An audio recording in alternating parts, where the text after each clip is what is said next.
Good morning, everyone. My name is Robert Williams. I'm a descendant of the Ngunnawal and Ngambri communities of the Canberra region. First, I'd like to acknowledge and pay my respects to the dignitaries who are here in attendance, to my father who's over there. So I feel proud and privileged to being given this opportunity. It's an exciting time to be a student here at the ANU. So although different cultures are unique, they also share in many commonalities. One such common tradition is that of welcoming visitors to one's country. Of course, there are practical reasons for this. No one wants strangers roaming around their backyard. But there is a much more important reason that is founded in cultural beliefs and traditions. It is not tokenism and something that is only symbolic. It is of central importance to Aboriginal and Torres Strait Islander communities throughout Australia.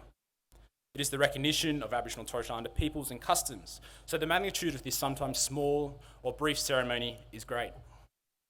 So what a privilege it is for me to be here and to be given this opportunity to welcome you all to Ngunnawal country. For new and continuing students and staff, I acknowledge and pay my respects to you, and I'd like to pay my respects to all Aboriginal and Torres Strait Islander communities across the nation. So like I said, I'm in fact a student here, one of those continuing students, and I started my journey at the ANU in 2010 as an undergrad studying a Bachelor of Archaeological Practice. I'm currently undertaking my master's thesis in archaeological science and working towards the completion of a thesis in a few months. So I'm definitely feeling the pressure and stress of university and at that deadline. Now I'd like to briefly reflect on my great-great-grandfather.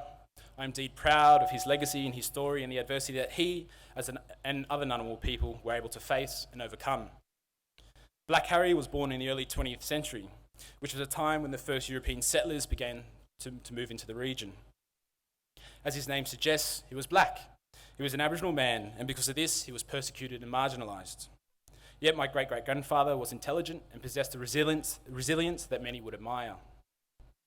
He was a renowned stockman who worked a number of stations in the Upper Murrumbidgee. He was an athlete, and tales of him winning running races well into his 40s are well known. And importantly, he was able to bridge the black and white divide, establish a good life for his family, and was always talked and held in high regard by his European counterparts. He was born in a time of drastic change, in a time where I look back upon with sadness. But it's his struggles and the struggles of others is what drives me to achieve and give back to my community. The ANU is situated upon important land for the Ngunnawal people. Sullivan's Creek, the creek running behind me here, the now mostly cemented canal, used to be called Canberra Creek, named after my ancestors that used to camp along its bank. Now underwater, in between the island of in between Springbank Island, and at the edge of Acton Peninsula, was an important ceremonial ground and meeting place. Not only that, but the Springbank Island was the location of Canberra's first homestead. So this is the country of my ancestors. I feel a sense of entitlement attending this university. Yet this is something that should be shared by all current and future students. What we share is in a rich, ancient cultural history. In this location, people have been coming together, exchanging in ideas, building new relationships, and most importantly, celebrating knowledge for hundreds, if not thousands of years. Since time immemorial, this has been a place of innovation and cultural adaptation. This innovation has been both in technological and ways of knowing and being. We all share in this, as the ANU represents the latest chapter of this old cultural history. I was driving home yesterday afternoon and heard on the radio our Prime Minister, Malcolm Turnbull, begin his closing the gap statement to Parliament in the words spoken by my ancestors. Wow, this was truly a wonderful thing to hear. But not to be outdone, I would like to finish with the words spoken by my ancestors. Nana Yarabi Yennu, I welcome you to Ngunnawal country. Thank you.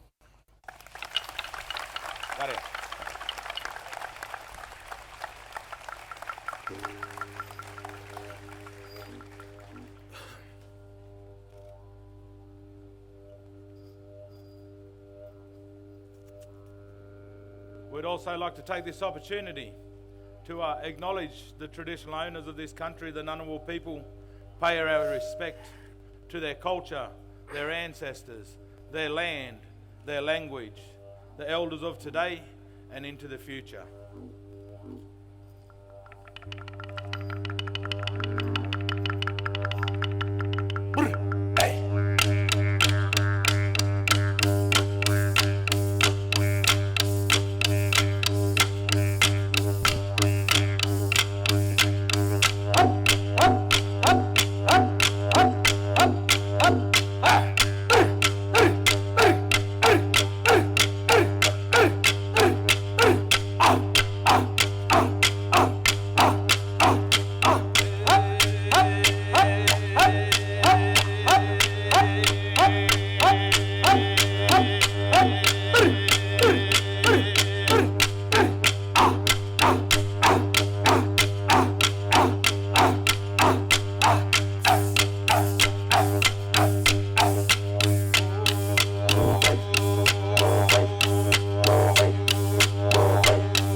Good morning, I'm Marnie Hughes-Warrington, Deputy Vice-Chancellor Academic.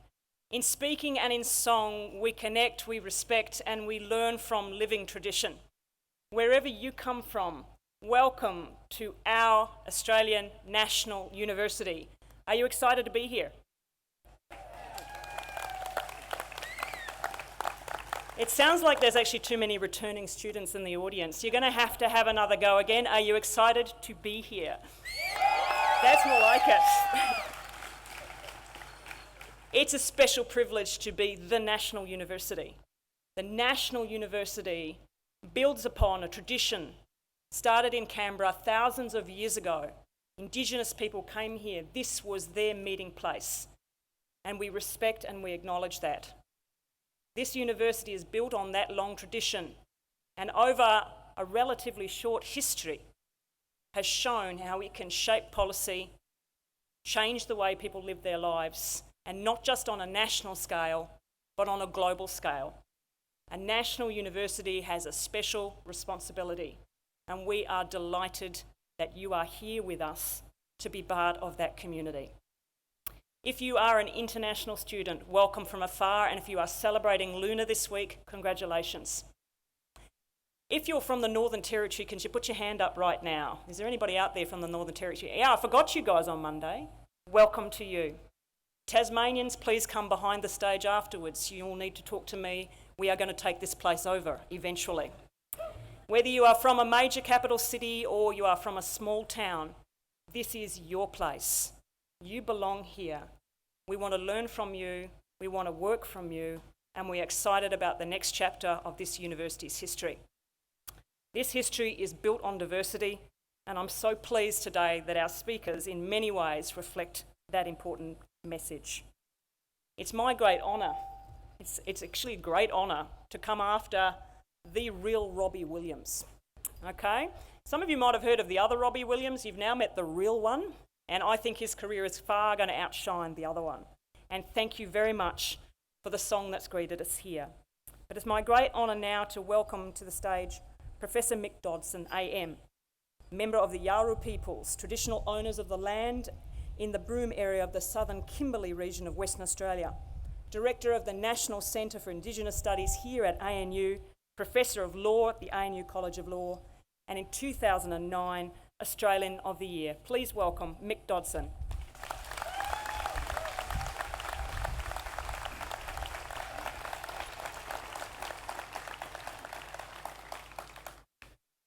Naji Gurjan, how are you all? Thank you, Robbie, for your welcome to the country, and thank you to the Wiradjuri Echoes and our trumpeters. I must be the most overdressed guy here today. I like this new t-shirt look, but I missed the email, or perhaps it was a text. As Marnie said, my name's Mick Dodson. I was born in Katherine in the Northern Territory, for all those Territory people who put up their hands earlier. And as Marnie said, my people are the Yarra people from Broome, Western Australia. They call me Jallaroo. I'm a product of state primary, Catholic secondary school education, and a product of free university education at Monash University, way back in the 70s. What do they say about the 70s? Well, if you remember the 70s, you weren't there. Yes, and we had free education back then.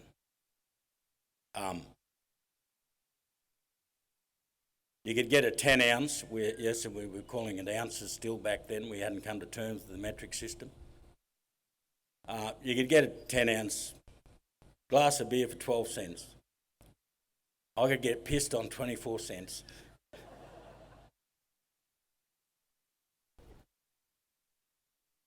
So I attended Monash University, as I said, some of the time. And eventually I obtained a law degree. and I now work here at this magnificent university as the Director of the National Centre for Indigenous Studies and also a Professor of Law here at the ANU College of Law. And I am very immensely proud of being a member of staff of this university.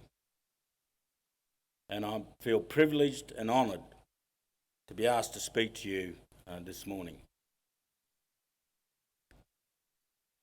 Your presence here today really inspires me. And I dare say it's not only me, it also inspires those families, those of your families and friends who have provided you with the love and support for you to pursue this great journey of learning here at the ANU. Now, I ask you not to feel threatened about the journey some of you are about to embark upon, but rather to embrace what is really a wonderful opportunity, knowing that one day you will reflect back on this day and know that every step you've taken was worth it in the pursuit of your dreams. And it's important for all of you to know that you're not on this journey alone. There will be friendships forged that will carry you forward. There will be opportunities afforded you that will help you map out your future, because you are tomorrow's leaders. And always remember this, if you remember nothing else. Education is not a destination or a commodity to be purchased off the shelf. Education is a lifetime journey. It's a journey of learning and seeking to understand, and then sharing that understanding with others. We all have a duty never to stop working on our education. Education is fun. Education frees us all. Most of all, I ask you to remember this.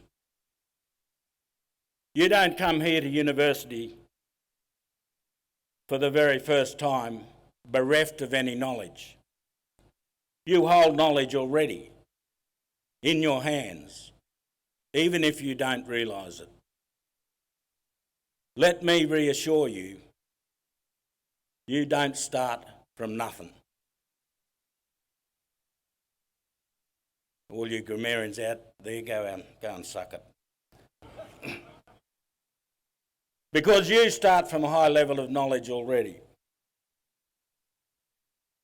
And your job, your task, your duty is to build on that knowledge. This university, our university, is dedicated to laying the foundations for your lifetime of learning. And the ANU has a very strong commitment to reconciliation, and I encourage you to take this opportunity to become part of the foundation of building a future where we all share pride of not only this university, but this country of ours, this nation of ours. And we should leave nobody behind. And I ask you to remember the wise words of the great Nelson Mandela. Education is the most powerful weapon which you can use to change the world. So, from today onwards, follow your dreams, make a difference. Kalia, thank you.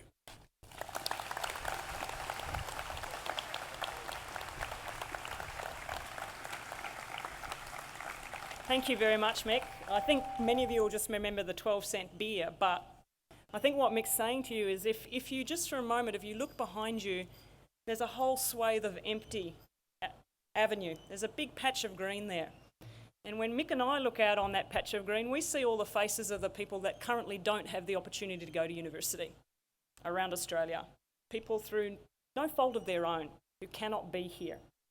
Not just around Australia, but around the world. And when you go to communities and you see a desire to get access to education, you too, like us, may look behind you someday and say, okay, our obligation is to make sure that that's not an empty patch, that everybody who wants to go to university and get an education has that opportunity, regardless of where they are in the world. I'm a first-in family. Is there anybody else out there who's a first-in family, the first person in their family to come to university? A welcome to you. I think congratulations. The good news for you and for all students who may have had a family member come here before is that we're supported by two outstanding student associations. And it's my great honour to introduce to you to our double presidents. And I'm going to start with Ben Gill, who's the president of the Undergraduate Student Association, ANUSA. Ben has actually the singular honour, I think, of being the only double president of ANUSA. He was a president and then got re-elected, which means he's on a par with Barack Obama. So please welcome him to the stage.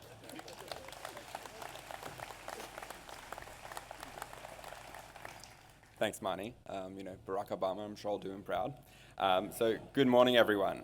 I'd like to also start by acknowledging the traditional custodians of the land on which we meet, the Ngunnawal people, and pay my respect to their elders, past, present, and future.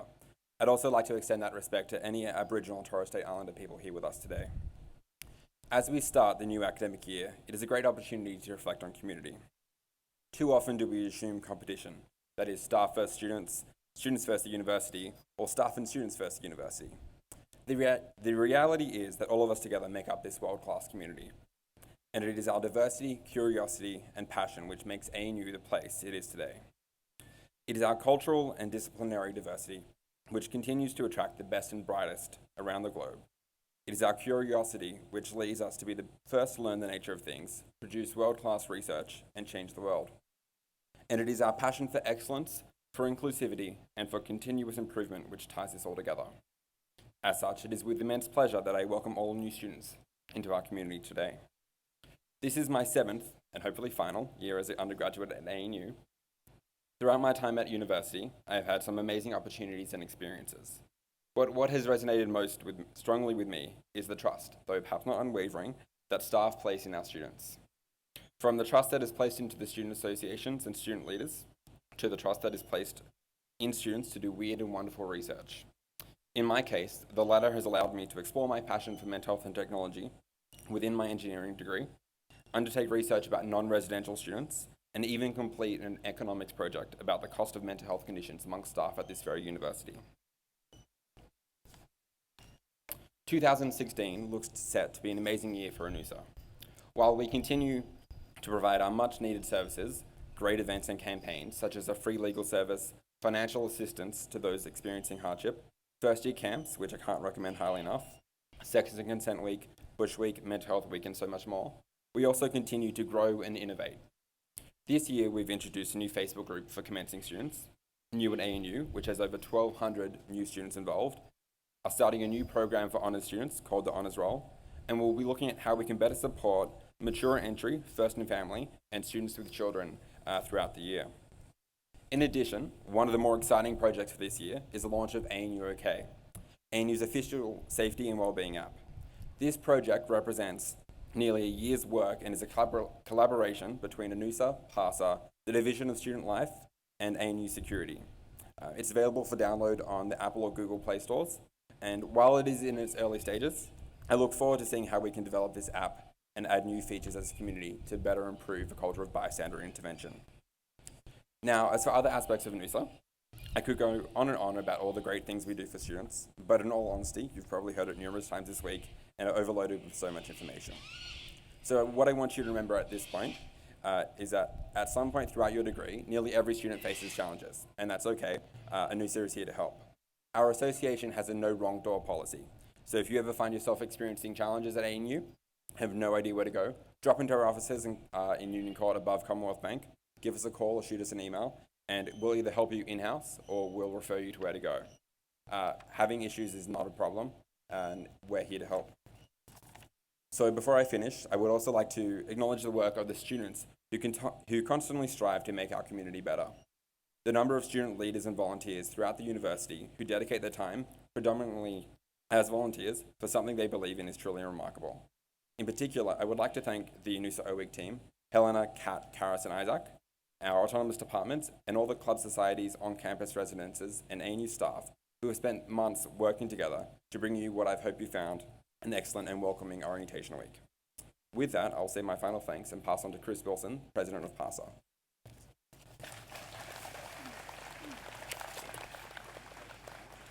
Thank you very much, Ben. And I meet Ben once a fortnight, and I can attest that he has worked long and hard to advocate for students, so please do engage with ANUSA. Now my pleasure to reintroduce Chris Wilson, whom on Monday I introduced as one of the original Canberra hipsters. And I know that many of you have already asked him where he bought his fixie, and you'll notice he's actually, you can tell he's the president of the Graduate Association because he's wearing a name tag. So I just want to now welcome Chris Wilson to come and welcome you as well.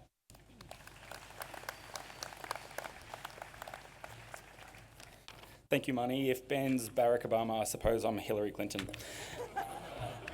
As I said, I'm Chris Wilson, and I have the pleasure of being the president of the Postgraduate Association. Firstly, to Mick, don't worry about the 12 cents. You'll drink free by any student on this campus. Beyond a welcome or a welcome back, now that you're here, we, from the highest levels of the university all the way down, are intent on showing you that this university has a culture that is strong enough and adaptable enough to nurture your success and cherish your individual identity. Though comparatively we are a young university, we are one that has a clear research-driven idea on how to become the best university in the world and a leadership framework assembled to do just that. Over dinner this week, an old friend said to the group that he was happy to be accepted into this university, but this is not a sentiment we share at ANU. Though of course we are delighted to have him here, we know that we did not accept him, rather he chose us. Like this, the most important stories are the stories we tell ourselves, and here we tell ourselves knowingly that we are nothing but for the excellence of students and staff that choose us. Looking around other universities in this country, it's clear that the stories they tell themselves are missing what it takes to be a great university. Be yourself, reach your potential, accomplished, where great minds collide, pursue impossible. These are the stories that you'll see written in brochures and on buses. It's not that they're not factual, they probably are, but they don't explain what makes this university great. All good universities should place a premium on students being themselves, collaborating with experts, and allowing students to develop at their own pace. Better universities do this whilst providing world-class facilities, faculties that are global leaders, and ensuring a safe and supportive environment. Great universities, and this is one, start when a university not only remedies the flaws they encounter, but actively seek out errors in order to improve the institution. This is not always an easy task and can lead to some tough conversations, but it is vital for a university to remain relevant and a task that this university does not hide from. What makes this university great is that it is a place for you to be able to make yourself what you want to be. Of course, we'll encourage you to be yourself and pursue your dreams, but we will also trust that you are the best person to decide where you want to go. If you tell us that you're studious, committed, and diligent, we'll believe you. At ANU, we will provide you with the resources, expertise, and time for you to become the person you want to be without limitations. This university exists to guide you in your goals, not for us to impose goals upon you. We will empower you to answer the questions that you set, and we will use our voice, not for the university's benefit, but to amplify your own. The grounds and online spaces of this university are here to support you to make yourself exactly who you want to be. We will not diminish your achievements in getting here and will not marginalise the struggles you will experience whilst you're here. We will not assume that the person you are upon entry is the same as the person you are when you leave. We want you to have the highest expectations of this university and yourself and to demand change at all levels if your expectations are not met. What this university will do, and what is the sign of true greatness, is allow you to not only define yourself, but create yourself. Good luck in 2016.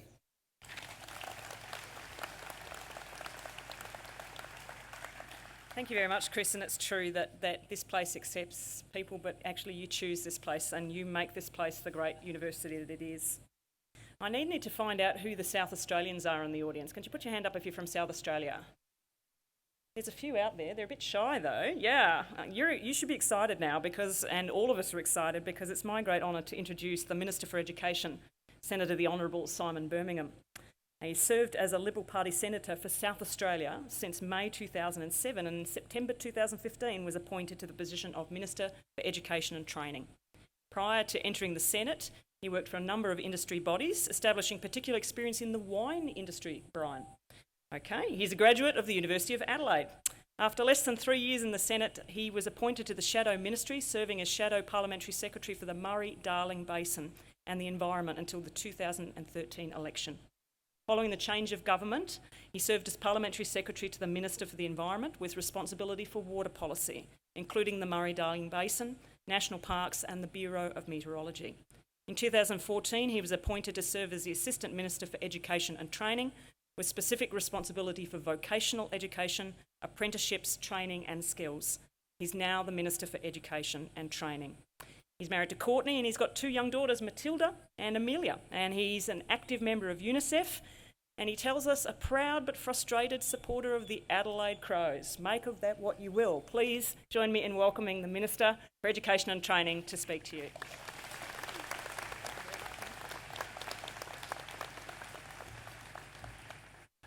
Thank you.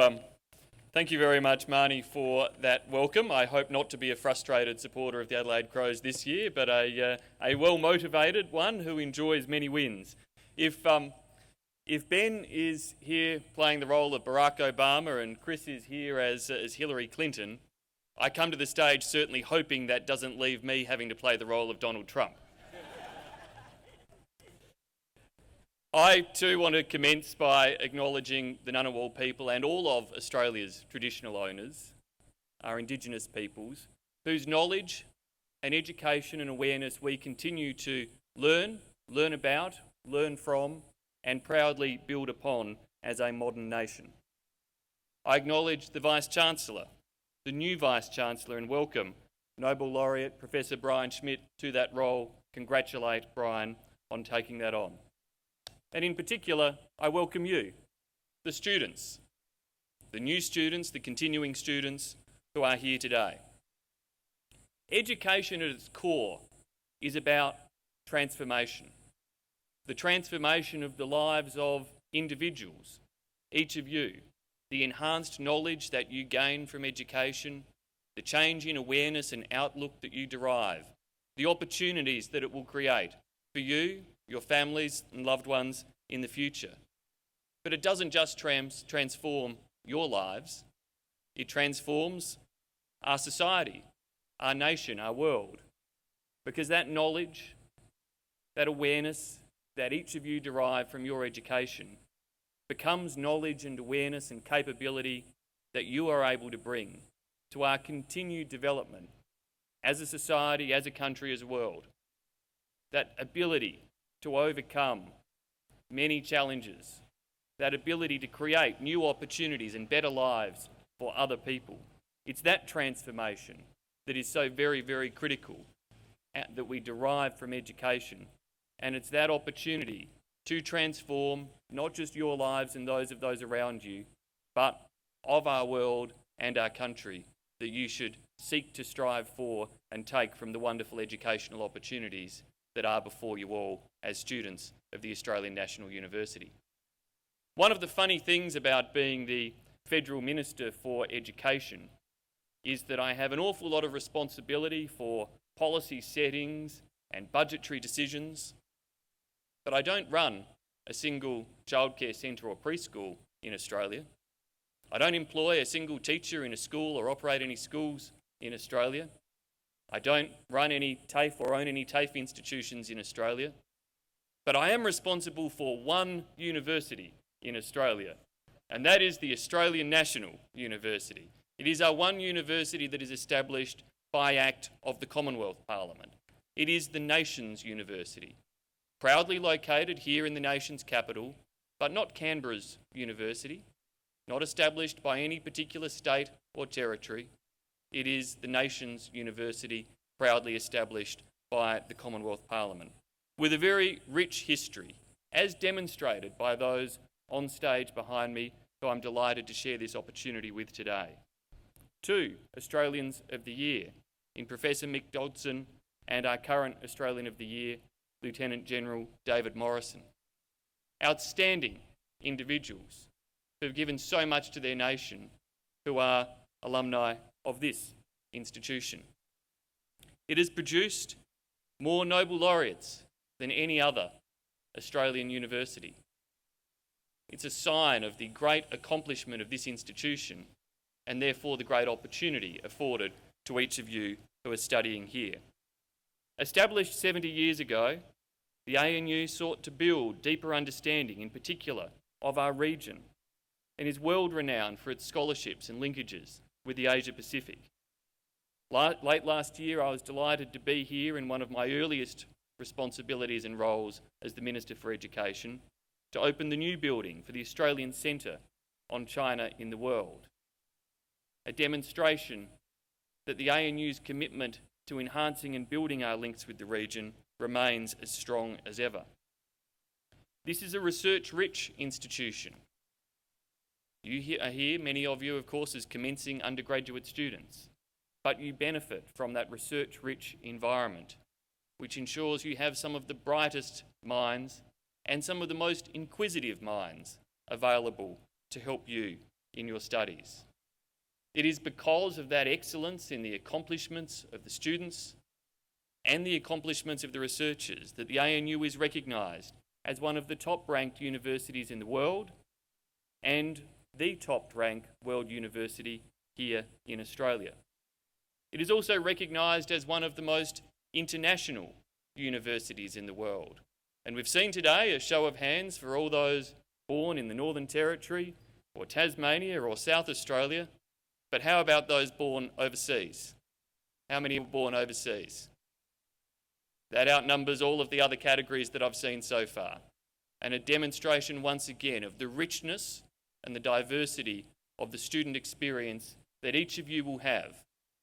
Because by studying with others from overseas through the internationalisation of our universities, not just here at ANU, but our universities right around Australia, we are providing a much richer experience for Australian students who don't just get that knowledge from their lecturers and their studies, but also get a far richer cultural understanding as a result of those experiences. Commencements denote change. This is a new academic year. New students undertaking new pathways, a new Vice-Chancellor and new opportunities.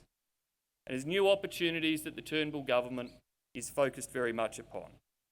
We want to make sure that Australia transitions to be a more creative, innovative and adaptable country and economy. And it will be you, the students, who will ultimately be the innovators, the entrepreneurs, the collaborators who drive those opportunities in the future.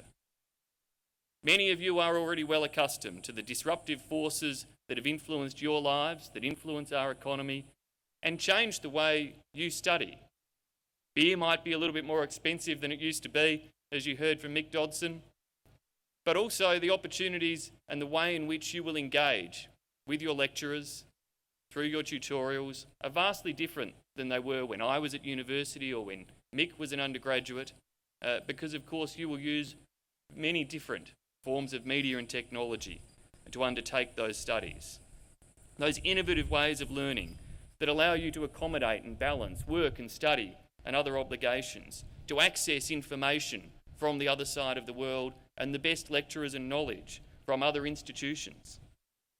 I want to see a higher education sector in Australia that makes the most of that disruption and transformation that is occurring in the way in which people learn, the way in which they access their universities, that ensures we continue as a nation to be a destination of choice for international students and the destination of choice for our domestic students who will continue to now have greater and more opportunities afforded to them.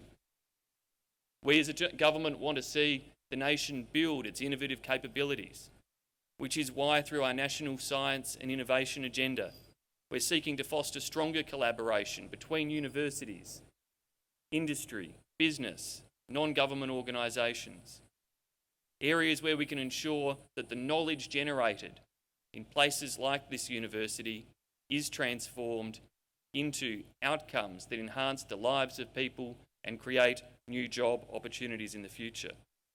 The innovation agenda we released last year provides the greatest degree of certainty and funding to our research infrastructure that the nation has seen in a long, long time.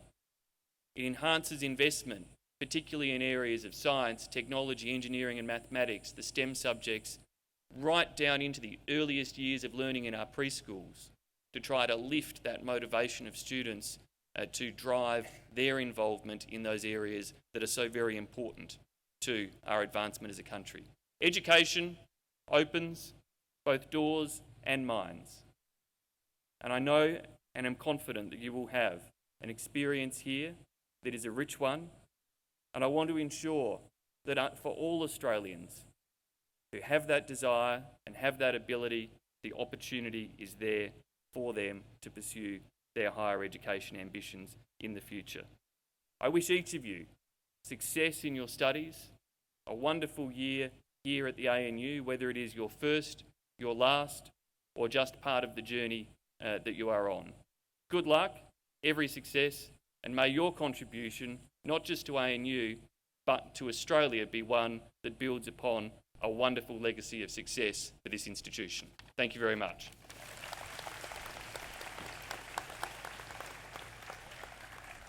Thank you very much, Minister.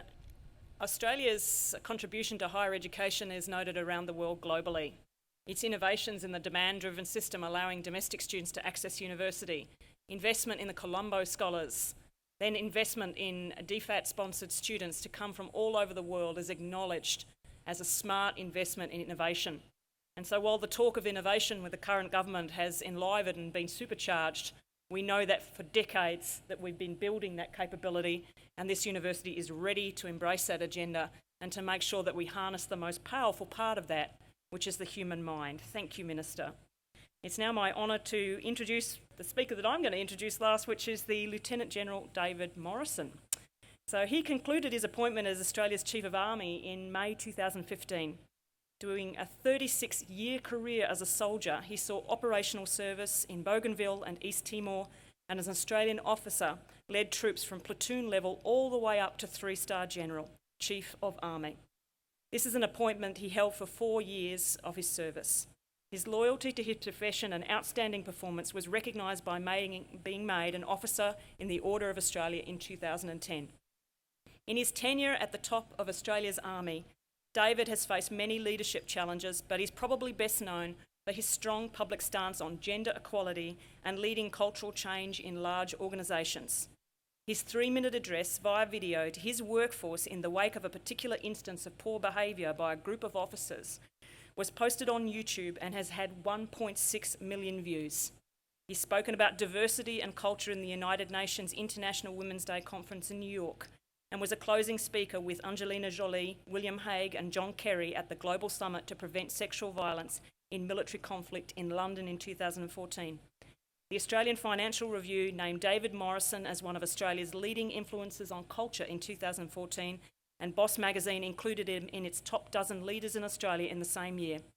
In 2015, David was appointed Chair of the Diversity Council of Australia, appointed to the board of Our Watch. He's been named Australian of the Year for 2016.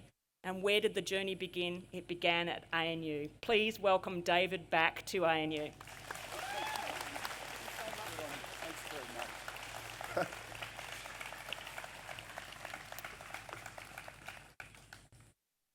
Minister, Vice-Chancellor, academic staff of the ANU, and of course the student body, it is just such a great privilege to be back here at the Australian National University. I will talk about my degree briefly and in passing in just a moment, but I do want to acknowledge the first people of this country, our Aboriginal and Torres Strait Islander brothers and sisters. I pay my respects, of course, to the elders past and present of the Ngunnawal people on whose land we meet, but I extend that to all of our Indigenous brothers and sisters. They are the rock on which this nation has been founded.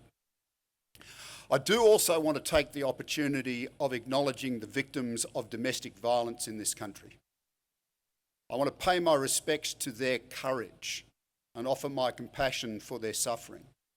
It is the great social issue that we face in contemporary Australia today, and it calls on a solution founded on us all. Now, as I said, it's just such a great honour to be here back at this great university, but it would be dishonest of me to say that it feels less than ironic. Not as ironic as it must be said as when I felt at the ACT Law Courts this year that when I was given the chance to open the legal year, I did so as a public figure, but also as a failed law student from the faculty here in the middle 1970s. Today I am certainly a public figure, perhaps in the minds of some for all of the wrong reasons, but I can lay claim to my first tertiary qualification, which was awarded from the Australian National University in 1978. It was just that it was what would be called in polite company, and using the vernacular of the day, something of a gentleman's degree in the arts. Not that I think I was particularly gentlemanly at that stage of my life either. And what I've subsequently tried to call an eclectic education here at this university has been more accurately labelled by those who are actually here as disorganised and chaotic. So irony is hardly misplaced. Now, I can see some of the academic staff beginning to shift uncomfortably in their seats, concerned that this is hardly an encouraging opening to a commencement address. So I will move on, but observe in passing that the ability for robust self-appraisal is something that I would attribute in no small measure to ANU. I have no memory of them sparing honest appraisal of me throughout the 4 years that I spent here as an undergraduate. Now, over the last few weeks, I have reflected a great deal on contemporary Australia, its history, its people, and its future. I'm educated enough to know that whatever views I hold, they are not those of an expert, so I will happily forego any specific observations. But I do want to go to a specific theme because I feel it's absolutely germane to why we are all gathered here today. ANU taught me the inestimable value of taking nothing at face value. This applies to all academic disciplines, and it demands of those who would contribute in any endeavour or to public discourse on the great matters of the world to be able to think, analyse, test, argue and communicate meaningfully. That Australian society has been the beneficiary over many decades because of our education system to date, I feel is a given.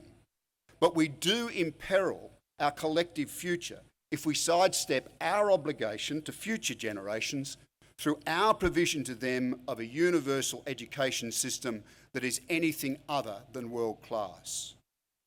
It was during one moment of reflection, in this instance on how we conduct debate in contemporary Australia, that I reached for a particular and favourite book of mine, Christopher Hitchens' Letters to a Young Contrarian. There may be some in the audience who would possibly dispute Hitchens' suitability to be quoted in such an address, but I feel very few would dispute his observation, taken from the great scientific philosopher Sir Karl Popper, that, and now I quote, "Argument is valuable, indeed essential for its own sake. It is very seldom that in debate any one of the two evenly matched antagonists will succeed in actually convincing or converting the other. But it is equally seldom that in a properly conducted argument, either antagonist will end up holding exactly the same position as that with which they began." And the essence of valuable debate and the enduring accomplishments that come from that debate rest essentially on the ability to reason in the company of others. Now, I loved the study of literature that I was given here at the ANU, but I did balk somewhat at the metaphysical poets of the 17th century. I found John Donne less to my undergraduate taste than I should have. I think, and although I have subsequently found an observation that places me in some pretty impressive company, especially for a nationally declared Republican. King James I commented that Donne's verses are like the peace and mercy of God. Like his peace, they pass all understanding, and like his mercy, they seem to endure forever. But it was Donne who said that no man is an island, nor woman either. We are all social animals, continually reaching out to others, for company certainly, for compassion and understanding at times, and here in this august institution, reaching out to debate with reason and logic, not because winning is the point, but because that's how we learn about ourselves, about others, and about our world. What concerns me most today is that in the face of some truly epic challenges that we as a species now confront, be they environmental, social, economic or ethical, we hear too loudly the voices of unreasoned invective and scorn. My experience has shown me the enormous value in the true diversity of thought, founded on education and respect for the views of others. And that's why I do champion diversity. When someone is denied the opportunity to contribute as a result of deeply questionable criteria based on gender or racial heritage or religious belief or sexual orientation, or because they are judged disabled in some way, it limits us all. Now, I'm not aspiring to some utopian world. There will always be those, like me, who were fortunate from birth, given the chance to fail safely on numerous occasions, assisted through various professional appointments. It's just that because of my education, which began truly for me here at the Australian National University, I can now see that and realise that the hurdles in my life that I've been required to jump are lower than those that many others were asked to leap. Life is not a level playing field. It can be tough and demanding, and it takes hard work to achieve anything of lasting value. It's very competitive, as those who are commencing their degrees will find out. We just need to ensure that competition in life is as fair as we can devise it, so that everyone gets their chance to reach their potential. So work hard. Don't lose sight of the bigger world because it awaits you. Argue and do so with both passion and respect. Listen, perhaps more than you speak, although I would be a complete hypocrite to say that I've led a blameless life on that score. But most of all, prosper mightily. You have so much potential which is now allied to the education offered at a truly great place of learning, the Australian National University. And when you prosper, so do we all. So enjoy your academic year. And thank you very much for the opportunity to speak today. I attended the university when education was free. I've come back almost 40 years later and I've been given a t-shirt for free as well. It says a great deal about how we move forward as humans and as those who would study and educate for a better purpose in life. Well done, good luck.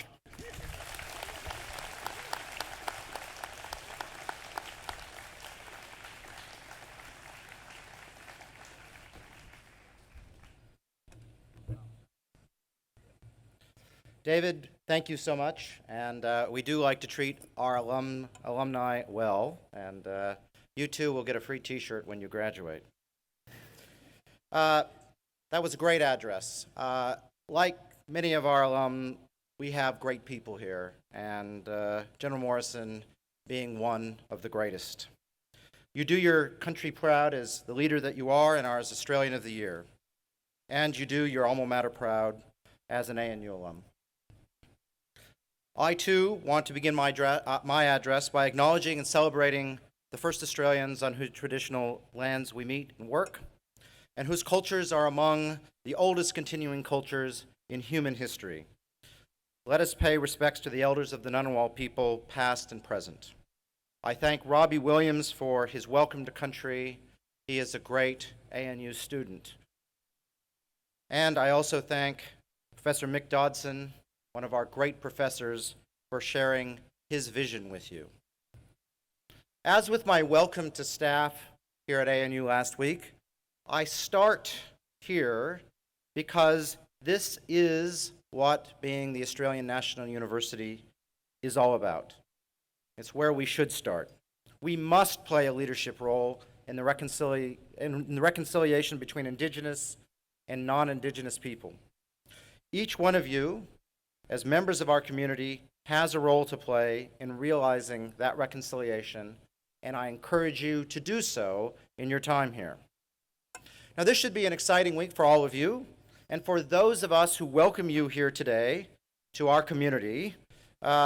We all know that this place has changed our life. This place has changed my life, and it will change your life. And it is a community you will be a member of for life. But being a part of this community comes with a responsibility. What will be a somber moment of my speech is that last year there were 21 reported incidents of unwanted sexual attention here at ANU. Those incidents range from cyberbullying to unwanted advances to unwanted sex. We know there are more out there than was reported. This is not a part of what we are and who you should be. Led by the ANU's Women Department, our students in 2012 created a pledge that captures what type of community we are. And I'm going to ask the ANU's women's officer, Linnea Burden-Smith, to join me now to recite that pledge. And I will be asking all of you to join me in making the pledge when the Women's Department, supported by ANUSA and PARSA, launches it later this year. Linnea?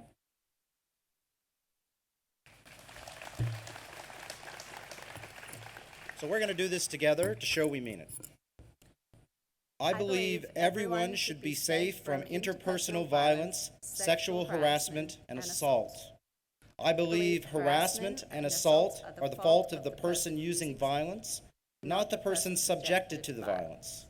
I pledge to help my campus to be a safe place for everyone. So, thank you. Now, taking the pledge is just the beginning. Acting the pledge is the important part. It's not hard. It's the only right thing to do. And I thank you, Linnea, for your leadership and that of your colleagues. We are part of a university that is committed to providing opportunity equal to women and men, equally to Indigenous and non-Indigenous Australians, equally to people living with a disability, and equally to those who aspire to do great things regardless of their gender identity, their sexual orientation, religion, ethnicity, or socioeconomic status. It's a culture that promotes a happy and safe place to study, a culture defined by trust and respect, and a culture where we are all proud to be part of the National University. These are the things that make me want to be the Vice Chancellor of this university, is to help you be part of that. You are at a moment that will be one of the most exciting and defining ones of your life. Savor it. Approach it with verve. Enjoy every moment of it. These are the days that you will remember for the rest of your life. All of the staff here can tell you what our first days were like at university, and we hold inside of us the memory of that excitement and possibility that lies ahead for you. My first day at university was different than yours. I didn't go to a university in a city that has been dubbed as one of the coolest little capitals in the world. I instead started my university experience in the very different surrounds of Tucson, Arizona. So yes, there was a campus with students, 35,000 of them, where the trees and grass were replaced by cactus and desert. But that's not really where the difference lay. The year I arrived in 1985, Arizona was named the Party University of the Year for the United States. And I sort of felt like I was instantly transported into Rome in 60 AD. Sex, drugs, rock and roll gone wild. Now, hey, I like to have as much fun as everyone, but this was crazy. And I think it was exemplified to me when I realized, when I first got there, that they showed sort of the first showing of Revenge of the Nerds. Why? This 80s classic was actually filmed on the campus earlier that year. And the reason they did it, of course, is because the only thing that they needed to bring were the nerds. The university itself was the set. Nothing else required. It was one giant toga party, even bigger than the one last night. Here you're going to have fun, but in a responsible and respectful way. You are going to meet people who are just like you, and you are going to meet people who are completely different than you. You are going to meet people who inspire you and who challenge you to be a better person. You are going to meet people who will change the world, and you might well be one of those people who does change the world. In the future, if you are, you'll be the guy or the woman who says, who everyone goes and says, oh, I went to university with that person. You will see what I mean. For my own experience, my wife and I met in a university in the United States, and when she was teaching aerobics there, she didn't know that the skinny guy that she had to throw off the basketball court every day was a guy by the name of Barack Obama.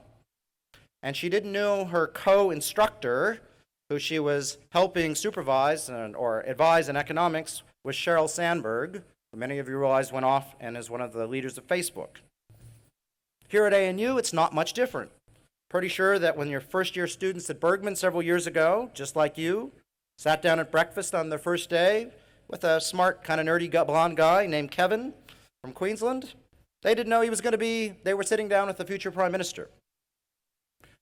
The university has produced women and men who have changed society and are continuing to change society.